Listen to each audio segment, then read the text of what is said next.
Thanks for watching Afternoon Live. Are your kids staying up way past their bedtime right now? It is easy for rules to go out the window during the summer. So here with advice on how to get your family back on track, we welcome our friend, parenting expert Tia Slightham. It's so good to see you. You too. Thank you so much for having me back. Happy summer. Happy summer. We're kind of at that halfway point where I think a lot of us are feeling like, oh no, everything is a mess. You're here to help us get back on track. We can get back on track with just a couple things to help parents right away. Let's talk about bedtimes and sleep. And sometimes we forget it's fun to let the kids stay up a little bit later in the summer, but they really do need their sleep too. Yes, it's hard for parents in general to get their kids to listen and cooperate, even in the school year when we have more structure and our routines are more consistent. And then summer comes and bedtimes creep later and later, and the routines start to get weaker and weaker. And then we find ourselves in this moment. And so, sleep is one of the things that kids really need. So, kids do better when they feel better. And being honest, none of us feel great when our tank is empty and we're exhausted and tired. Our patience runs, low. It's not where we want to be. So I want parents to think about getting things back on track with sleep. And there's three simple things that you can do. And the first one being you can back bedtime up by just 15-minute increments every 1 to 2 nights. So think about if your kids are, used to go to bed at 8 p.m. during the school year or 7:30, and now they're in bed at 9 or 9:30.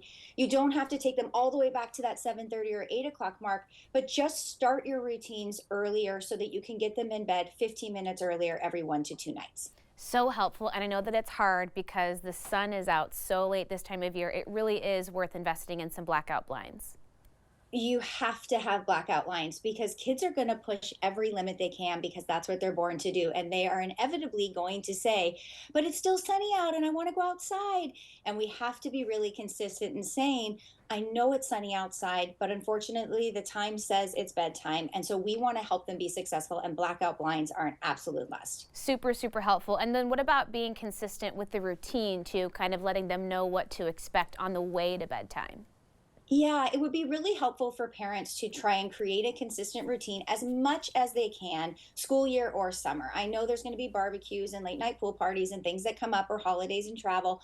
I get it. But when you can be consistent, you want to be consistent in creating a special wind down time. So it's very specific so that they know outside play is going to end. They're going to come in, they're going to have time for their consistent routine of bath or shower, screen free time, connecting with you, bedtime routines. If we expect our kids to come in straight in from outside, sweaty and hot, a quick shower, and we're drill sergeanting them around to try and get them to bed, it's going to be a rough night.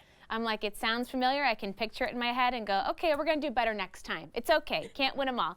Okay, let's talk Can't win 'em about all. reinforcing or reminding kids of certain boundaries that will help us all be more successful with listening and cooperation and kind of getting rid of some of those battles at home. Yeah, the boundaries are one of the places that parents struggle most because we're often reactive in the moment, and we want to work to be as responsive as we possibly can.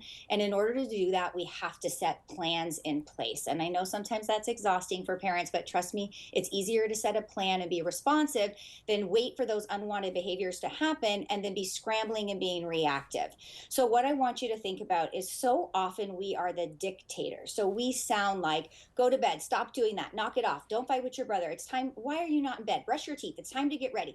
We're just all over the place dictating to our kids and sending demands. What happens when we do that is they will dig their heels in, they will push back, and you will have more power struggles than you want to be having. So instead, I want you to get proactive, and put your plans in place. Yeah, tell me about like the before, during, after. We can really reinforce these routines throughout the entire process.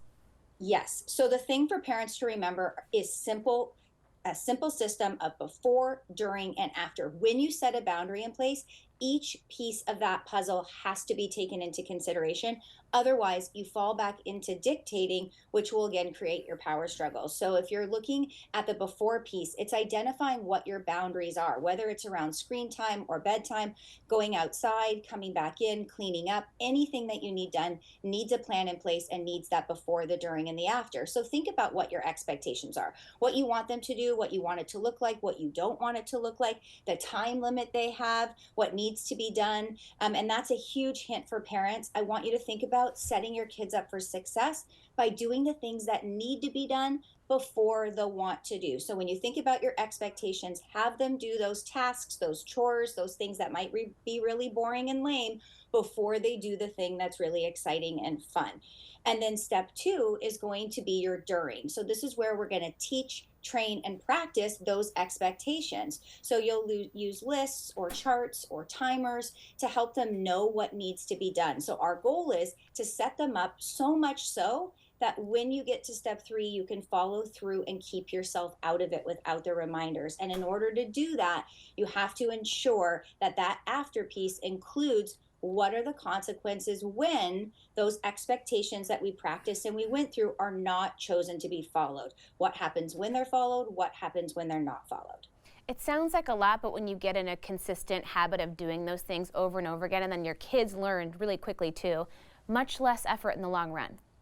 Much less effort. And if you even just think about it as a simple screen time issue, hey, you've got 30 minutes that you can watch TV when X, Y, and Z is completed.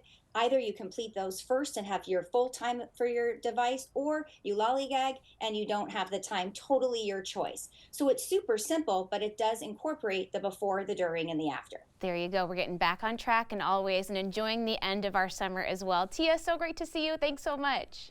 Yeah, thank you. Enjoy your rest of your summer as well. Thank you. Okay, we will have more information on our website at katu.com. We'll be right back with more Afternoon Live right after this.